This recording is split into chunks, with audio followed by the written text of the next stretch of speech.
Fason Radyo. Merhaba değerli dinleyicilerimiz. Bugün 25 Kasım 2025 Salı.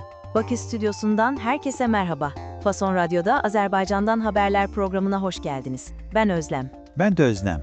Bütün dinleyicilerimizi salamlıyorum. Ali, hoş geldin tekrar. Bugünkü notlarına baktım da güne güzel bir haberle başlayalım diyorum. Bugün Kəlbəcər şehir günüymüş. Kutlu olsun. Böyle Özlem, teşekkür ederim. Bugün işgaldan azad edilen Kəlbəcər şehrinin gününü ikinci defedir ki qeyd edirik. Prezident İlham Əliyevin sərəncamı ilə hər il 25 noyabr resmi olarak bayram edilir. Ne güzel. Yine notlarda Türk dünyasını ilgilendiren bir gelişme var. Bakü'de Türk Devletleri Teşkilatı sivil toplum kuruluşları için bir forum başlamış. Elədir. Türk Dövlətləri Təşkilatına üzv ölkələrin QYT-lərinin Bakıda dayanışma forumu başlayıb.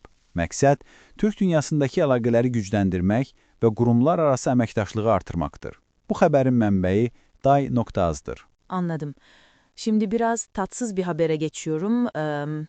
Bakü'nün merkezinde bir iş merkezinde patlama olmuş. Detayları nedir? Təəssüf ki, Bakının mərkəzindəki Afem Plaza iş mərkəzində partlayış baş verib. Fövqəladə Hallar Nazirliyimiz dağıntılar altından 7 nəfərin xilas edildiyini açıqladı.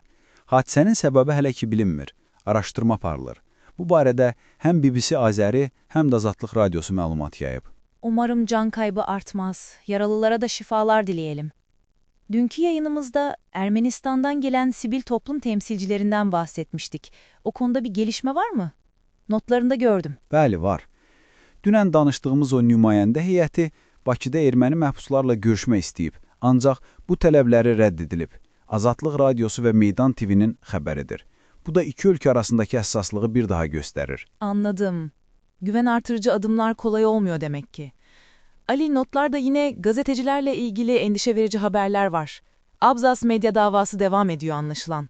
Azadlık Radyosu'nda bir yorum dikkatimi çekti. Nasıl oluyor da bu kadar gazeteci kaçakçılık yapıyor diye sormuşlar. Bəli, bu hazırda ölkədə çox müzakirə edilən bir mövzudur. Abzas Media işi üzrə həbs edilən jurnalistlər qaçaqmalçılıqda ittiham olunur. Azadlıq Radiosu da müxalif bir media qurumu olaraq bu sualı soruşur. Əgər jurnalistlər bunu edirdisə, gömrük məmurları hara baxırdı? Bir dakika. Kaçak malçılık ne demek? Mal kaçırmak gibi bir şey mi? Düz tapdınız. Qaçaqmalçılıq sizin bildiyiniz qaçaqçılıq, yəni kaçakçılıq deməkdir. Gömrük isə gümrüktür. Ha, anladım. Gümrükten mal kaçırmak yani. Gazetecilerin kaçakçılıkla suçlanması gerçekten de ilginçmiş. Bu arada aynı davadan tutuklu gazeteci Hafiz Babalı da cezaevi yönetiminden şikayetçi olmuş sanırım. Elədir. O həbsxanada hüquqlarının pozulduğunu bildirərək Ədliyyə Nazirinə və Ombudsmana şikayət edib. Bu da Azadlıq Radiosunun xəbəridir. Həm də Milli Məclisdə internetdə yayılması qadağan olan məlumatların siyahısını genişləndirən yeni bir qanun layihəsi müzakirə olunur. Bəzi çevrələr bunun ifadə azadlığını daha da məhdudlaşdıracağından narahatdır. Anlaşılan medya ve ifade özgürlüğü konuları bir süre daha gündemde kalacak. Ali, bugünkü notlar için çok teşekkürler. Mən təşəkkür edirəm Özlem. Fason Radyo'da Azerbaycan'dan haberlerin bugünlük sonuna geldik. Yarın yine aynı saatte buluşmak üzere. Hoşça kalın.